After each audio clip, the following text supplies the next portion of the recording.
Maintenant, pourquoi une transition d'ouverture politique? On l'a déjà dit un peu. Il faut que cette transition s'ouvre. Parce qu'il y a un parti qui a dirigé ce pays pendant des années, qui connaît bien le pays, qui a étendu ses tentacules partout, soutenu par une armée. Nous avons dit que nous avons dans notre pays une armée qui occupe une place importante dans la vie politique. Il serait totalement erroné de croire qu'on pourra gouverner ce pays dès le lendemain de l'alternance politique sans inclure l'armée togolaise. Des exemples comme des pays comme l'Égypte, le Burkina Faso, l'Algérie, le Soudan et autres sont hautement illustratifs et particulièrement édifiants. Maintenant, la troisième partie, c'est les raisons d'y croire. Qu'est-ce qui fait qu'aujourd'hui, nous pouvons dire que 2020 sera une année particulière? Une année que nous n'avons jamais eue dans notre pays. Nous avons essayé de développer cela. Donc, les raisons d'y croire. Parce que la présidentielle de 2020 sera la première présidentielle à laquelle nous allons participer après des locales. C'est-à-dire que ça permet à l'opposition d'occuper un peu le terrain. C'est la première présidentielle à laquelle nous allons participer après les réformes. Parce que les réformes, on en parle depuis. Mais le peuple est toujours parti à ces élections de 2010, de 2015, dans l'espoir que les réformes vont se faire après. Aujourd'hui, le peuple sait que les réformes, c'est fini. Donc, ce qui reste à faire, c'est de se mobiliser dans le sérieux pour aller voter. C'est dans le sérieux, s'organiser et prendre le pouvoir. Il n'y a pas autre chose.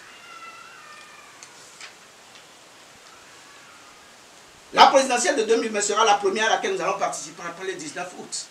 Il n'y a jamais eu de 19 août dans l'histoire politique de notre pays.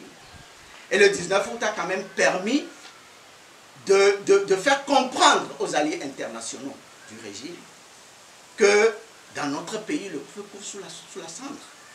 Et que si dans ces conditions, nous arrivons à réunir effectivement les preuves de notre victoire, je ne dis pas que ce sera facile, mais ce sera plus ou moins facile par rapport à hier, par rapport à avant le 19 août.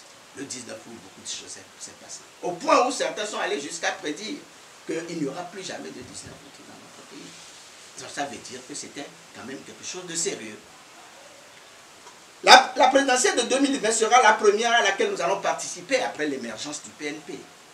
L'émergence du PNP a entraîné une scission électorale. Ça, c'est clair. Et nous devons également savoir profiter en 2020 de cette scission électorale. La présidentielle de 2020 sera la première à laquelle nous allons participer après que Faure Gnassingbé a la certitude, après que Faure Gnassingbé a acquis une immunité constitutionnelle. Vous savez qu'avec le vote du 8 mai, il y a aujourd'hui une immunité constitutionnelle au chef de l'État. Donc ce n'est plus la même chose qu'avant. Aujourd'hui, il a au moins cette garantie-là que s'il quitte le pouvoir, il ne sera pas inquiété. Donc, fort de ça, si nous arrivons à bien travailler, à réunir les preuves que nous avons gagné les élections, si nous arrivons à réunir ces preuves-là, même s'il ne sera pas facile au chef de l'État de quitter le pouvoir, en tout cas, il lui sera plus facile qu'il y a quelques temps. C'est-à-dire avant le 8 mai. Avant le 8 mai.